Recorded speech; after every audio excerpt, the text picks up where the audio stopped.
एक भोला भाला नवयुवक था, अड़ैया। उसका नाम अड़ैया मतलब 2.5 किलो। और क्या अजीब बात है कि उसका पहला आहार भी 2.5 किलो का ही था। लेकिन फिर हुआ यूं कि घर में माँ बाप विदा हो गए। अब उस 2.5 किलो आटे की रोटी कौन बना कर देता। जब कहीं ठौर नहीं मिली तब मिला संतों का आश्रम। वहाँ जाकर बड़ी नम्रता से बोला, मुझे सेवा में रख लो महाराज, कोई भी काम दे दो। संत ने पूछा, बेटा नाम क्या है? बोला, अड़ैया। हंसते हुए संत बोले, अरे ये भी कोई नाम हुआ? अड़ैया बोला, महाराज मैं कम से कम 2.5 किलो पाता हूँ, इसीलिए नाम अड़ैया पड़ गया। संत मुस्कुराए, तो तौल के खाते हो? बोला, हाँ, 2.5 किलो अनाज मिले बिना पेट नहीं भरता। फिर हाथ जोड़ के बोला, महाराज जो भी सेवा आप सिखाओगे बताओगे वही कर लूंगा, बस मुझे रख लो।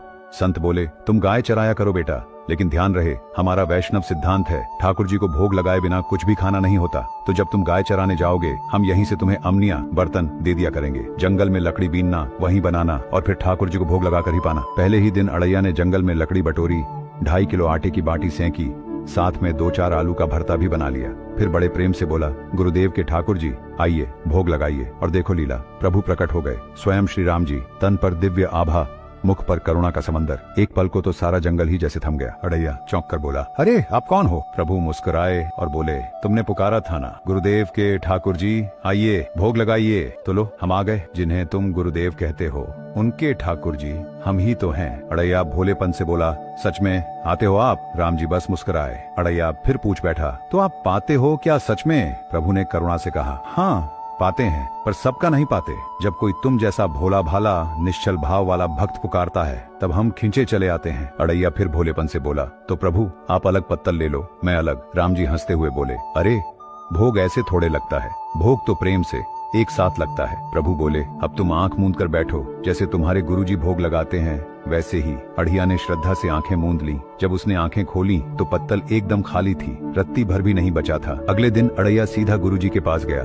बोला, गुरुजी आपके ठाकुर जी आए थे, हमारी सारी बाटी खा गए। गुरुजी सुनते ही मुस्कुराए और पूरा आश्रम हंसी से गूंज उठा। अड़ैया ने कहा, इस बार 5 किलो देना, 2.5 ठाकुर जी के लिए, 2.5 मेरे लिए। गुरुजी ने उसकी बात को हंसते हुए मजाक में उड़ा दिया और भंडारी से कहा कि जितना मांगे उतना दे दिया करो। आज जब अड़ैया ने हाथ जोड़कर कहा, गुरुदेव के ठाकुर जी पधारो, तो देखा आज अकेले ठाकुर जी नहीं, साथ में माता सीता जी भी विराजमान थीं। अड़ैया ने धीरे से पूछा, ये कौन है? राम जी मुस्कुराकर बोले, ये हमारी अर्धांगिनी है। अड़ैया बोला, तो कल क्यों नहीं बताया था आपने कि अर्धांगिनी भी हैं?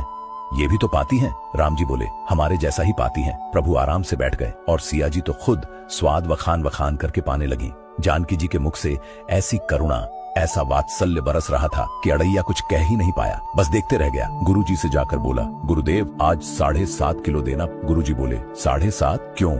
अड़ैया ने कहा, आपके ठाकुर जी की पत्नी भी तो है ना, आज दोनों आए थे। किसी को विश्वास नहीं हो रहा था। गुरुजी ने सोचा, बहुत सीधा है यह, कैसी अनाप शनाप बातें करता है। अगले दिन जब उसने भोग बनाकर ठाकुर जी को पुकारा, गुरुदेव के ठाकुर जी पधारो, पुकारते ही प्रभु आ गए, साथ में सिया जी और इस बार लखन जी भी। अड़ैया देखता ही रह गया। पूछा, ये कौन है? प्रभु बोले, छोटे भाई हैं, लक्ष्मण। अड़ैया बोला, अरे पहले ही बता देते कि परिवार में कितने लोग हैं, तो हम उसी हिसाब से बना लाते। राम जी ने इशारों में लक्ष्मण जी से कहा, बहुत सरल भक्त है, चुपचाप पा लेना। राम जी, सिया जी और लक्ष्मण जी प्रेम से पाते गए और अड़ैया बस उन्हें निहारता रहा।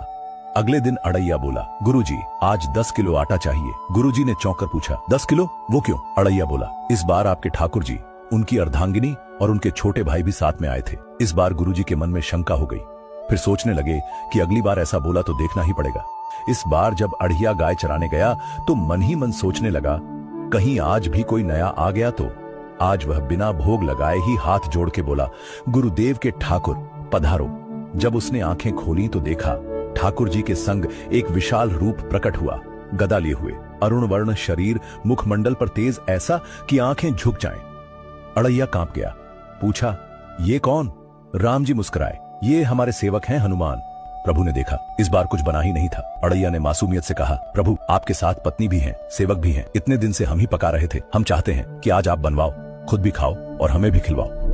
प्रभु मुस्कुराए, सीता जी की ओर देखा, वो अलवेली भाव से मुस्कुराई। तुरंत हनुमान जी को आदेश हुआ, उपला बीनो, लकड़ी लाओ। लक्ष्मण जी चूल्हा सुलगा रहे थे, सीता जी पकाने लगी और अड़ैया बोला, आप लोग बनाओ, मैं तो गायें चराने जा रहा हूँ। अड़ैया भागता हुआ आश्रम पहुंचा, गुरुजी के पास गया और बोला, गुरुजी आपको विश्वास नहीं होता था ना, आज मैंने आपके ठाकुर जी समेत पूरा परिकर काम में फंसा लिया है, आप चलिए। गुरुजी मन में सोचने लगे, जो बड़े बड़े योगियों के ध्यान में भी नहीं आते वो इस अड़ैया के सामने कैसे प्रकट हुए। बोले, चलो खुद चलकर देख ही लेते हैं। जैसे ही गुरुजी वहां पहुंचे, दृश्य देखकर स्तब्ध रह गए, फिर सीधा राम जी के चरणों में गिर पड़े और बोले, प्रभु ये कैसी लीला है? प्रभु ने करुणा से मुस्कुराते हुए उत्तर दिया, जो ज्ञानी भक्त होते हैं उनके तर्क और दौलत की पकड़ में मैं नहीं आता।